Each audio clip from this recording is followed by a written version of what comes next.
Typiquement en France, lorsqu'on veut se montrer, on se montre l'intérieur de soi, souvent avec le doigt. Le Chinois, la Chinoise, typiquement, va montrer sa face. La face est très, très, très importante.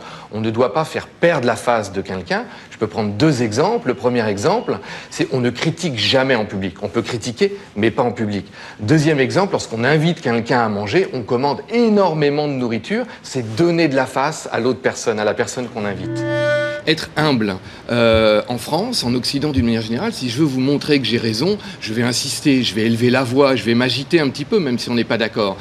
Ça va être perçu par mes interlocuteurs asiatiques, tout particulièrement les Chinois, mais également les Japonais, comme une marque de faiblesse. Donc si jamais dans une négociation, je veux marquer que je ne suis pas d'accord avec vous, au contraire, plutôt que d'élever la voix, voire même taper du poing sur la table, au contraire, je vais simplement insister, mais calmement, je vais vous répéter. Non, comme je vous l'ai dit tout à l'heure, je vais garder le sourire, comme là ce matin, mais je vais rester ferme, mais jamais sans m'énerver. Donc le premier conseil, ce serait absolument, soyez humble. Le deuxième conseil que je pourrais donner, c'est d'avoir le réflexe de l'indirect. On est dans une culture du direct, surtout chez vous, où on s'adresse directement aux gens. Moi, je dirais que dans la plupart des pays asiatiques, dans les cultures asiatiques, il faut être capable de faire appel à des intermédiaires. Donc, il faut avoir un réseau. Et lorsque je dis aux gens, mais ayez un réseau, c'est pas forcément connaître le Premier ministre de tel ou tel pays. C'est simplement avoir le réflexe de faire appel à une tierce personne. Et on est dans un monde où on doit toujours expliquer pourquoi. On veut comprendre, on veut savoir.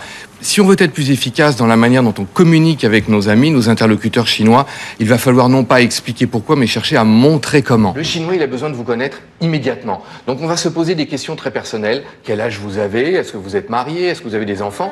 Des questions qui peuvent nous déstabiliser. On n'est pas habitué à poser ces questions dans les premières secondes. Il faut le faire avec les Chinois. En Chine, on montre sa force, on ne la menteront pas. Donc, si vous voulez montrer que vous êtes quelqu'un d'important, ou montrer que la relation que vous voulez développer avec votre ami chinois est importante, vous devez toujours être extraordinairement humble et éventuellement flatter votre interlocuteur également. Il faut imaginer chaque Chinois comme s'il avait une bulle autour de lui. Si vous êtes en dehors de la bulle, il ne vous voit pas, il n'a pas de raison d'être poli avec vous. Si vous êtes dans la bulle, il est extrêmement gentil, extrêmement prévenant avec vous. Nous, on a une vision de la morale qui est universelle. Quand on vous apprend tout petit, dis bonjour à la dame, c'est dis bonjour à toutes les dames. Là, si vous voulez, la politesse n'a pas la même échelle, elle dépend du contexte.